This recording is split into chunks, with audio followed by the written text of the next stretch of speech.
ชีวิตฝัน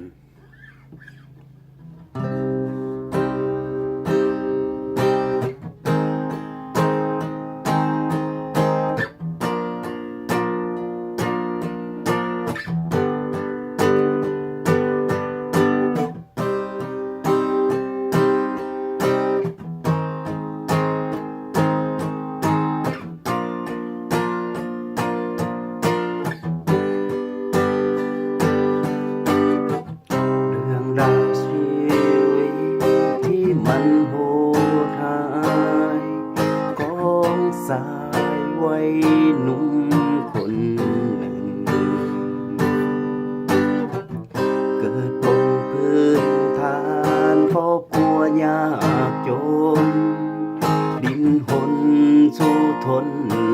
ฝ่าฝันตั้งแต่หนุ่มน้อยพัดพากจากบ้านไปเพื่อหวังทำงานสร้างตนอยู่ในเมืองฟ้ามากหน้าร้ายผู้คนป้าปนเดืองเดียวแลหายเรื่องราวชีวิตมันอยากจะเข้าใจบางวันรำไรหัวใจสุดระทมบางวันเหนื่อยล้าแต่ต้องยังสู้ทนรายเรื่องราววุ่นทั้งตมสุดคืนคมหัวใจ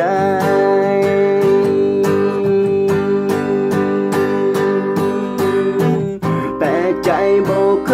ยยอมท้อบ่เคยคิดสิ้นหวังถึงแม้บางครั้งกายอ่อนล้าแต่ว่าใจยังสู้ไว้สู้ไปให้ถึงปลายฝันว่าสักวันคงถึงเป้าหมายหากคนไรสิบ่สลายตายไปเป็นเท่าทุรี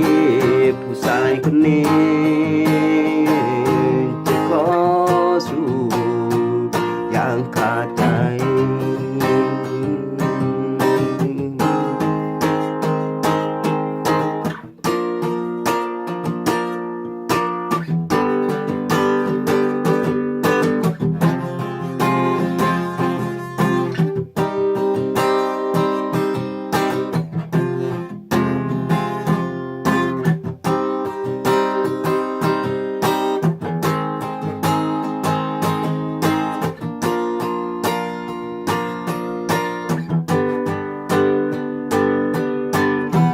เรื่องราวชีวิตมันอยากจะเข้าใจบางวันรำไรหัวใจสุดระทม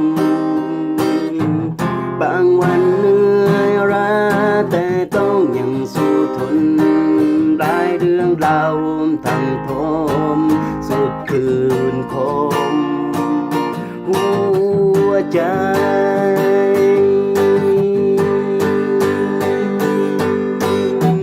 แต่ใจบ่เคยยอมท้อบ่เคยคิดสิ้นหวังถึงแม้บางครั้งกายอ่อนล้าแต่ว่าใจยังสู้ไว้สู้ไปให้ถึงปลายฝันสักวันคงถึงเป้าหมายหากวันใดสิบ่สลายตายไปเป็นเท่าทุรีผู้ ชายคนนี้